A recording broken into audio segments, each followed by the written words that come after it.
बिस्मिल्लाहिर्रहमानिर्रहीम। ख़वातीन व हज़रात, आज के प्रोग्राम में मैं आपको ये बताना चाहूँगा कि स्टेट बैंक ऑफ पाकिस्तान के हवाले से ये जो बिल पास किया गया है इसमें क्या गलत है, क्या ऐसी चीज़ें हैं जो इसके अंदर नहीं होनी चाहिए थी, और इस चीज़ को हाईलाइट करना बहुत ज़रूरी है। एक आम पाकिस्तानी के लिए ये जानना ज़रूरी है कि मईशत किसी भी मुल्क और कौम की रीढ़ की हड्डी होती है, और ख़ास तौर पे पाकिस्तान के अंदर जो आवाम पहले ही इस महंगाई के सैलाब से निमट रही है और बहुत ही मुश्किलात के अंदर है, उनके साथ ये वारदात की गई है। और ये गवर्नमेंट की सतह पे की गई है, जिसमें हमारी ये जो इस वक्त सो कॉल्ड पार्लियामेंट है या हमारे मुल्क में जमहूरियत इस वक्त नाफिज है, तो ये सब मिल के एक ही पेज के ऊपर आए हैं और इन्होंने ये बिल पास किया। और आप मुख्तसर इसके बारे में जानिए। आपको इस वीडियो के अंदर मैं ये बताना चाहता हूँ कि बेसिकली ये स्टोरी क्या है। पहली चीज़, स्टेट बैंक का जो काम है, इस वक्त जो स्टेट बैंक को टारगेट दिया गया है इस बिल के अंदर, वो ये है कि उन्होंने जो पॉलिसी बनानी है वो इन्फ्लेशन को टारगेट करना है। इन्फ्लेशन अफराते ज़र ये महंगाई की शरह होती है। महंगाई मुल्क में ज़्यादा होगी तो इन्फ्लेशन बढ़ जाती है, महंगाई कम हो तो इन्फ्लेशन कम हो जाती है। तो स्टेट बैंक को ये टारगेट दिया गया है कि इन्फ्लेशन को कंट्रोल किया जाए, और पहला मकसद मुल्क के अंदर जो महंगाई है उसको काबू में करना है। अच्छा, अब इसके लिए इन्होंने किया क्या है? महंगाई को काबू करने के लिए 2019 से स्टेट बैंक ऑफ पाकिस्तान एक पॉलिसी पर अमल पैरा है, और वो ये इन्होंने किया कि शरह सूद बढ़ा दी, रेट ऑफ इंटरेस्ट बढ़ा दिया बैंक का। अब आपको ये पूछना चाहिए, बहैसियत पाकिस्तानी आपको ये मालूम होना चाहिए कि जब बैंक का इंटरेस्ट बढ़ जाता है, शरह सूद बढ़ जाता है, जब आप ये सुनते हैं कि स्टेट बैंक ने शरह सूद बढ़ा दिया है, तो इससे मुराद क्या है, इसका मतलब क्या है? तो बहुत आसान अल्फाज में ये समझ लीजिए कि शरह सूद बढ़ने का मतलब ये होता है कि स्टेट बैंक ऑफ पाकिस्तान जो कमर्शियल बैंकों से कर्ज़ा लेगा हुकूमती ख़र्चों को चलाने के लिए, उस कर्ज़े की अदायगी जब वापस वो कमर्शियल बैंकों को करेगा तो उस पर ज़्यादा सूद की मिकदार उन बैंकों को अदा करेगा। और इसका अल्टीमेट रिज़ल्ट क्या होता है, इसका बुनियादी इफ़ेक्ट क्या होता है आपकी मईशत के ऊपर, आपकी इकॉनमी के ऊपर? बुनियादी इफ़ेक्ट ये होता है कि आपकी इकॉनमी स्लो डाउन हो जाती है, जो आपकी कुल पैदावार है वो कम हो जाती है।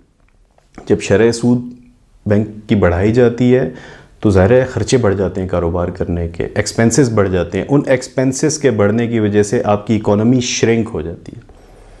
तो ये पहला टारगेट स्टेट बैंक को दिया गया कि इन्फ्लेशन को टारगेट करना है।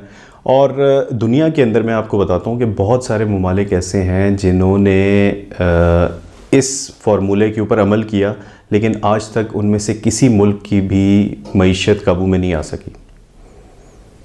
उसमें रशिया की मिसाल है, ब्राज़ील की मिसाल है, चिली की मिसाल है, और बहुत सारे ऐसे ममालिक हैं जिन्होंने इन्फ्लेशन को टारगेट किया, शरह सूद को बढ़ाया, लेकिन वहाँ पे ना ही महंगाई की शरह में कोई कमी आई, ना ही वो मईशतें, ना ही वो इकोनॉमीज़ क्राइसिस से निकल सकी। तो बदकिस्मती आप ये देखिए कि पाकिस्तान की इकोनॉमी के अंदर भी वही पॉलिसी अपनाई जा रही है जो नाकाम इकनॉमिक पॉलिसी है दुनिया के उन ममालिक में अपनाई गई है जिन्होंने इस पॉलिसी को अपना कर कोई फ़ायदा नहीं उठाया। और ये टेक्स्ट बुक्स के अंदर ये पॉलिसी ज़रूर लिखी हुई है, लेकिन दुनिया के जो तरक्की याफ्ता ममालिक हैं, जैसे इंग्लैंड है, ऑस्ट्रेलिया है, जर्मनी है, कनाडा है, इन ममालिक के बरक्स उन ममालिक को फोकस किया जा रहा है जो तरक्की पजीर ममालिक हैं। मैं आपको इंग्लैंड की मिसाल देना चाहूँगा, न्यूजीलैंड की मिसाल देना चाहूँगा। इन मुल्कों ने क्राइसिस में भी, दुनिया में 2007-8 के अंदर फाइनेंशियल क्राइसिस आया था, कोरोना के अंदर दुनिया में बहुत बड़ा फाइनेंशियल क्राइसिस आया, लेकिन इन ममालिक ने अपनी जो मॉनेटरी पॉलिसी बनाई, उस मॉनेटरी पॉलिसी में यह था कि स्टेट बैंक पैसे छाप सकता था। स्टेट बैंक ने पैसे छापे और पैसे छाप के हुकूमत को दिए, और हुकूमत ने उससे अपनी आवाम को रिलीफ दिया। आवाम को कैसे रिलीफ देती है हुकूमत? कि उनको फाइनेंशियली स्ट्रॉन्ग करती है, उससे आवाम के लिए नौकरियां पैदा होती हैं, पैदावार बढ़ती है, रोज़गार के ज़राए पैदा होते हैं, और जब लोगों का स्टैंडर्ड ऑफ लिविंग बढ़ता है तो एक क्वार्टर या 2 क्वार्टर फाइनेंशियल गुजरने के बाद लोगों की ज़िंदगी में बेहतरी आती है और ओवरऑल मईशत की गाड़ी जो है वो तरक्की के ऊपर गामजन हो जाती है। ये इंग्लैंड ने भी किया, ऑस्ट्रेलिया ने भी किया, जर्मनी ने भी किया, कनाडा ने भी किया, और ये ममालिक कोविड जैसे फाइनेंशियल क्राइसिस से निकल कर वापस तरक्की की मनाजिल तय करने लगे। तो अब सवाल यहाँ पे ये है कि पाकिस्तान के अंदर जो पॉलिसी बनाने वाले हैं, क्या वो इससे वाकिफ़ नहीं है? वो यकीनन वाकिफ़ हैं, लेकिन वो ये किसके इशारे पर कर रहे हैं और किसकी डिक्टेशन पर कर रहे हैं, इसका जवाब वो खुद ही दे सकते हैं। पाकिस्तान के हवाले से एक बहुत इंपॉर्टेंट चीज़ आपको ये बताऊं कि पाकिस्तान का अंदरूनी और बैरूनी कर्ज़ा यानी इंटरनल और एक्सटर्नल डेट मिला के 26,000 अरब रुपए है। अब अगर पाकिस्तान में बैंकों की शरह सूद कम होगी तो हुकूमत को सूद की रकम की अदायगी के लिए मैक्सिमम जो पैसा निकालना पड़ेगा अपने सालाना बजट में से वो 500 अरब या इससे कुछ कम रुपए होंगे। लेकिन 2019 से ही आपकी गवर्नमेंट की ये पॉलिसी है कि आपने बैंकों की शरह सूद बढ़ा दी है और अब हमारी सेंट्रल गवर्नमेंट अपने एनुअल बजट में से 2700 अरब रुपए सालाना बजट निकालती है सिर्फ सूद की रकम की अदायगी के लिए। सूद के जो और नुकसानात हैं वो तो हैं ही हैं, लेकिन आप ये देखें कि इस सूद की रकम की वजह से इकोनॉमी को कितना ज़्यादा धचका लग रहा है। और ये जो मैं आपको रेट ऑफ इंटरेस्ट की बात कर रहा हूँ कि ये रेट ऑफ इंटरेस्ट बढ़ाने से आपकी कोई महंगाई कंट्रोल नहीं हुई है, आप उतने ही पैसे कर्ज़ों की फॉर्म के अंदर सूद दर सूद आप ज़्यादा अदा कर रहे हैं। और आपको ये फाइनेंशियल जो इंस्टीट्यूशंस हैं इंटरनेशनल, ये आपको जो भी कर्ज़े दे रहे हैं ये आप सूद की अदायगियों के लिए इस्तेमाल कर रहे हैं। तो ये बहुत इंपॉर्टेंट पॉइंट है, इसको ज़रूर अपने जहन में रखिएगा। दूसरी बात जो इस बिल के अंदर आई है वो ये है कि हुकूमत मरकज़ी बैंक से कर्ज़ नहीं ले सकती। ये बड़ी इंटरेस्टिंग सी चीज़ है और बड़ी अलार्मिंग भी है। और मैं आपको आम समझाने के लिए एक मिसाल दूंगा कि जैसे आपके जो शर्ट है उसमें 2 जेबें हों साइड पे और एक जेब आपके पास ऊपर भी हो, तो आपको ये कहा जाए कि जनाब आपकी इन तीनों जेबों के अंदर पैसे हैं, लेकिन ये जो ऊपर वाली जेब है जिसको आप आज तक भरते रहे हैं और आइंदा भी इसको भरना आपने ही है, तो इस जेब में से पैसे आप निकाल नहीं सकेंगे। तो भाई सवाल ये है कि इस जेब को भर तो आप ही रहे हैं। स्टेट बैंक के अंदर जितना भी डिपॉजिट आ रहा है, जितना भी ख़जाना है, वो है तो पाकिस्तान की हुकूमत का या पाकिस्तान के अवाम का। अब उसमें गवर्नमेंट को ये कहा जा रहा है कि जब आप क्राइसिस पीरियड के अंदर हों तो आप उसमें से पैसे निकाल नहीं सकते, आप उससे कर्ज़ा नहीं ले सकते, आप उसके पैसे को यूज़ नहीं कर सकते। मैं आपको फिर याद दिलाना चाहूँगा, तरक्की याफ्ता ममालिक ने इंग्लैंड, कनाडा,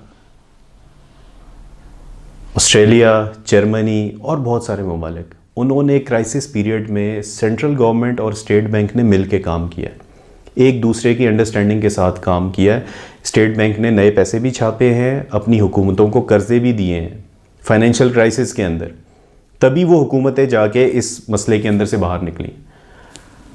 हमारे यहाँ ये जो पॉलिसी आई है इसका हमें तो बात समझ में नहीं आ रही है। अगर और किसी को समझ में आ रही है, अगर गवर्नमेंट को समझ में आ रही है तो गवर्नमेंट समझा दे, लेकिन आपके सामने, एक आम आदमी के सामने हम ये बात इसलिए रखना चाह रहे हैं क्योंकि ये चीज़ आम आदमी को पता नहीं है। ठीक है, तो आपका ये हक है कि आप जानें कि आप जिस मुल्क में रह रहे हैं वहाँ पे किस तरह की माशी इकनॉमिक टेररिज्म किया जा रहा है, माशी दहशतगर्दी की जा रही है, कौन लोग इसको करने वाले हैं, इसके ऊपर आपको आवाज़ उठानी पड़ेगी, जगह जगह आवाज़ उठाइए।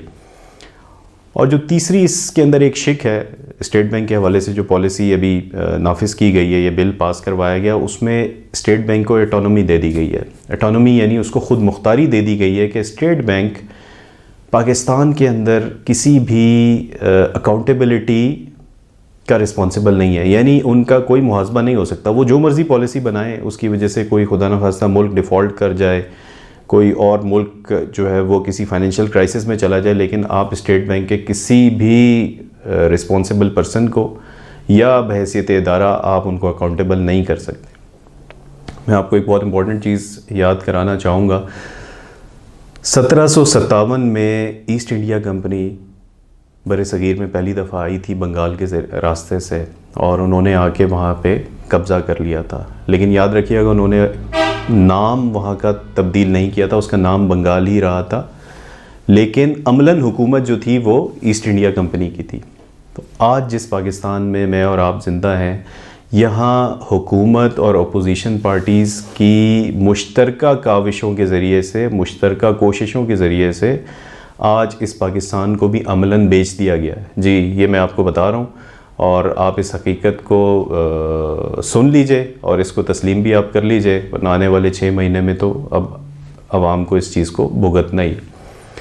और आखिर में सिर्फ मैं आपको कायदे आज़म के बारे में ये बात बताना चाहूँगा कि कायदे आज़म जो इस मुल्क के बानी थे, वो पाकिस्तान की financial freedom, financial independence, sovereignty, इसके बारे में कितने कंसर्न थे कि जब उन्होंने 1948 में स्टेट बैंक ऑफ पाकिस्तान का इजरा किया, उसका इफ्तिताह किया, तो वहाँ अल्लाह का शुक्र अदा किया। और ये बात उनकी रिकॉर्ड के ऊपर है कि अब स्टेट बैंक ऑफ पाकिस्तान बन गया है, तो ये पाकिस्तान की फ़ाइनेंशियल सोवरेनिटी, पाकिस्तान की माशी खुद मुख्तारी, इसका मुहाफ़िज़ है। तो अब पाकिस्तान आज़ादाना तरीके से अपनी माशी पॉलिसियाँ बनाएगा और दुनिया के अंदर तरक्की करेगा। तो ये जो काम हुआ है इस पाकिस्तान के अंदर, या आने वाले दिनों में जो होने जा रहा है, जिसके आप असरात देखेंगे, इसमें कायदे आज़म मोहम्मद अली जिन्ना, उनके फरमान का भी पास नहीं रखा गया।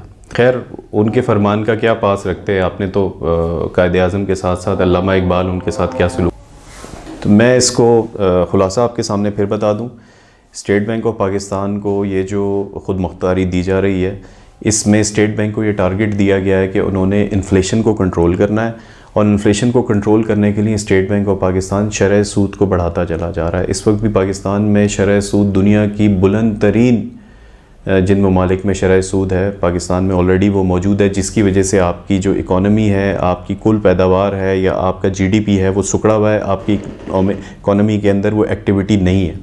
तो इस तरीके से आप महंगाई कंट्रोल नहीं कर सकते, बल्कि आपको अपने अवाम के लिए एक प्रॉपर मॉनेटरी पॉलिसी बनाने की ज़रूरत है। वो कामयाब मॉनेटरी पॉलिसी जिसमें स्टेट बैंक ऑफ पाकिस्तान और हुकूमत पाकिस्तान एक दूसरे की कोऑर्डिनेशन के साथ चलें, एक दूसरे की मदद करें और इस फाइनेंशियल क्राइसिस से निकलने के अंदर एक दूसरे की मदद करें।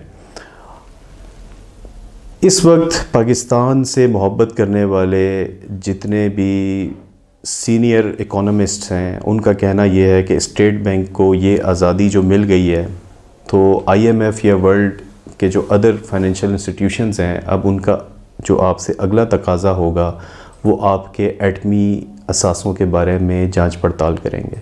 और वो जिस तरीके से रातों रात छुप छुपा के ये बिल पास करा लिया गया है, इसी तरीके से मुझे और आपको तो पता भी नहीं लगेगा, और हो सकता है रातों रात जो है वो एटमी असासे किसी को दे दिए जाएं।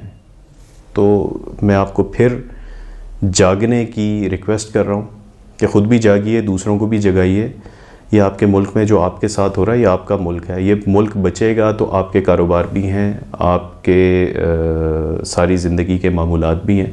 ये मुल्क नहीं बचेगा तो ये कुछ भी नहीं होगा, हम में से कोई भी नहीं बचेगा। रशिया की मिसाल जहन में रख लीजिए, सल्तनत उस्मानिया जो टर्किश एम्पायर थी 1924 में जो ख़त्म हुई, उसकी मिसाल जहन में रख लीजिए। दुनिया में जब भी कोई मुल्क टूटा है या वो मुल्क ख़त्म हुआ है, सबसे पहले उसकी फ़ाइनेंशियल इंडिपेंडेंस ली गई है। और ये जो बिल पास हुआ है, इसके ज़रिए से अमलन जो बहुत सारे नुकसानात पाकिस्तान को पहुँचाए जा रहे हैं 70 सालों के अंदर, उसके अंदर आप ये समझ लें कि आखिरी कील ठोक दी गई है ये बिल पास करके। तो मुझे और आपको आम पाकिस्तानी होने की हैसियत से इस चीज़ के बारे में मालूम होना चाहिए, और हमें जो जो फोरम अवेलेबल हैं उसके ऊपर आवाज़ उठानी चाहिए। अल्लाह ताला इस मुल्क के ऊपर रहम करे और हम सब को तौफीक अता करे कि हम इसकी बका के लिए और इस मुल्क में हकीकी इस्लामी निज़ाम को लाने के लिए कोशिश कर सकें। जज़ाकल्लाह खैर। अस्सलामु अलैकुम व रहमतुल्लाहि व बरकातहू।